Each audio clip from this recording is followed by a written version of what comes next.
1.5 MPR নিচ্ছে। এই দেখেন আমাদের কাঙ্ক্ষিত চুর।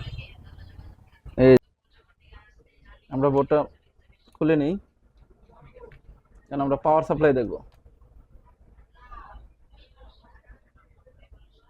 মাইনাসটা ধরে দিলাম, প্লাসটা আমরা এখানে ধরবো। দেখেন O2 এমপিআর নিচে, O2 এমপিআর নিচে, তার মানে আমাদের বোর্ডটা শর্ট আছে যে কোনো জায়গায়। কারণ আমরা এটাকে দুয়া থেরাপি দেবো। কোন জায়গায় শর্ট আছে শর্টটাকে বের করার জন্য আমরা দুয়া থেরাপি দেবো।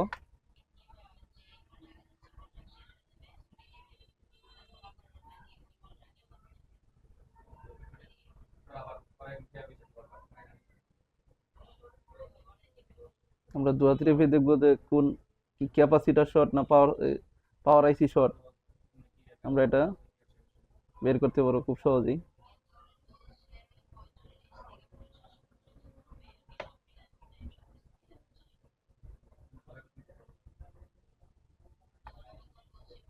আমরা আস্তে আস্তে ভালো করে দুয়া দিয়ে নিব।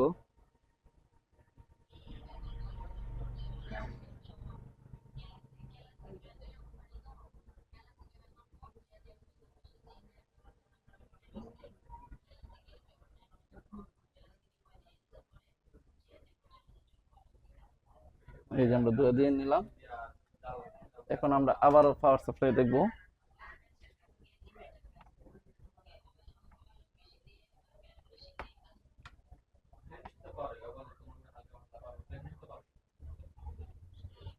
মাইনাসটা আমরা বডির সাথে ধরে নিলাম।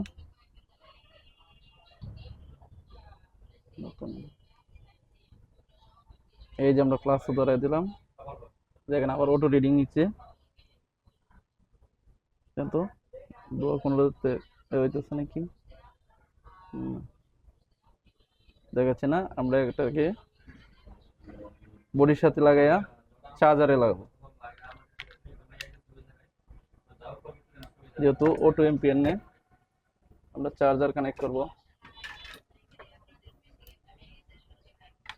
এই যে আমরা চার্জার কানেক্ট করলাম। দেন 1.5 এমপিআর নিচ্ছে। এই দেখেন আমাদের কাঙ্ক্ষিত চুর। এই যে পাওয়ার আইসি গরম হচ্ছে, আমি আবারও আপনাদেরকে দেখাচ্ছি।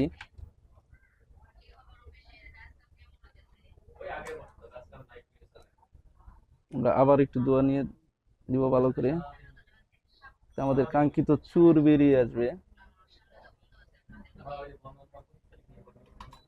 কি সমস্যা, আবার আমরা চার্জারটি লাগিয়ে দেব। দেখেন দেখেন, এই তার মানে আমাদের এই পাওয়ার আইসিটা সমস্যা।